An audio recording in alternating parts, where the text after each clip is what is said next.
The church was wrapped in silence, the kind that feels too heavy to breathe in. Chandeliers flickered above rows of black suits and designer veils. At the front, a mahogany coffin gleamed beneath white roses. Everyone whispered the same thing.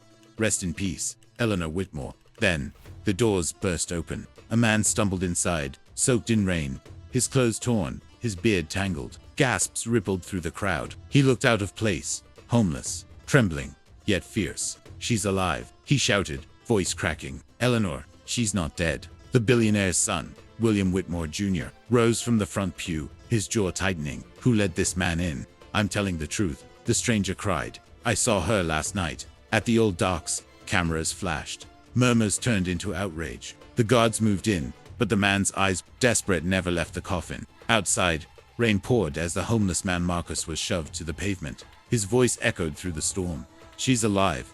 I swear it." Inside the church, William's fiancée whispered, "Who is he?" William exhaled sharply. "Just another lunatic. Security. Get him off the property." But not everyone was convinced. An elderly maid, Grace, who had served the Whitmores for 30 years, stared toward the door, her face pale. She whispered under her breath, "Eleanor loved the docks." The funeral resumed, but the air was fractured. William's father, Richard Whitmore, sat stiff, knuckles white around his cane. He had built his empire on control over his company, his image, even his family. But this public humiliation was a crack he couldn't hide. After the service, as the coffin was lowered into the ground, thunder rolled across the sky. Marcus's voice seemed to echo again. "She's alive." That night, William couldn't sleep. The rain had stopped, but the words gnawed at him. At 2 a.m., he drove to the police station. "Run a check on a man named Marcus homeless. He interrupted my mother's funeral." The officer shrugged. "That guy, he's been on the streets for years. Claims he used to work construction near your father's shipyards." William froze. "Shipyards?" "Yeah. Said he saw someone who looked like your mother down there last night." William's breath caught. His mother's body had been found near those same docks, supposedly drowned after her car plunged off the bridge. By dawn, curiosity overpowered pride. William drove to the abandoned shipyard. Rusted containers lined the wet ground. He found a makeshift tent near the pier and Marcus inside, huddled by a small fire. "You again," William snapped. "Why would you say something like that?" Marcus looked up, eyes hollow but steady. "Because I saw her. Son, your mother. She came here after dark wearing the same pendant she always had. She told me to stay quiet. Said she wasn't ready to go home yet." William's voice trembled. "You expect me to believe that?" Marcus reached into his pocket and pulled out a small gold brooch shaped like a dove. "She dropped this." William's heart stopped. It was unmistakable. His mother's brooch, the one buried with her. The next morning, William returned to his father's mansion, the brooch burning in his palm. "Where did you get this?" he demanded.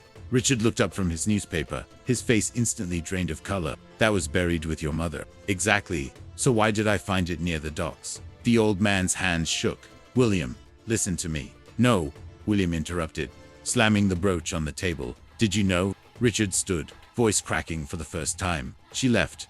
Son, your mother couldn't handle it anymore. The lies, the company, me. I let the world believe she was dead because it was easier than admitting she walked away." William stared, horrified. "You staged her death?" Richard turned toward the window. "She begged me to, said she needed to disappear, said it was the only way to be free." William's breath came shallow. "Then why did Marcus see her now?" Richard's voice dropped. "Because she's dying. William, she reached out to me weeks ago, said she didn't have long. I couldn't face her." The room went silent. William's chest tightened. "Where is she?" Richard hesitated, then finally whispered, "The docks. She said she'd wait there until morning." William didn't wait. He raced to the pier, wind cutting through his coat. The first light of dawn painted the sky gray, and there, near the edge of the water, was a woman, with silver hair and tired eyes. "Mom," he whispered. Eleanor turned. Tears glimmered on her cheeks. He ran to her, falling to his knees. Why did you let us think you were gone?" She cupped his face gently. "Because I wasn't living, sweetheart. Not in that house. I was a ghost long before I died." Marcus stepped out of the shadows, watching silently. Back at the mansion, Richard waited by the window. When the door opened, his breath caught. Eleanor stood there, alive. She looked at him quietly. "You buried me before I was gone, Richard, but I forgive you." The old man broke down, his pride crumbling. He sank to his knees. "I was afraid of losing control, but I lost you instead." William glanced back at Marcus, standing in the doorway, shivering in his torn jacket. If it weren't for him, we'd still be living a lie. Eleanor smiled softly. You saw what no one else did. Marcus, thank you. Marcus looked down, voice trembling. Just glad someone finally listened. Weeks later, the Whitmores rebuilt their lives quietly. Eleanor refused to move back into the mansion. She opened a small charity to help the homeless instead. Marcus was her first volunteer. At the grand reopening of the shelter, reporters asked her what lesson she took from it all. Eleanor smiled at her son and said, sometimes, truth doesn't come from the rich or powerful. It comes from the people we ignore. And when we finally listen, healing begins. As the cameras flashed, Marcus stood beside her, proud, no longer invisible. Moral: hate divides, but kindness heals. Sometimes the lowest voice carries the greatest truth.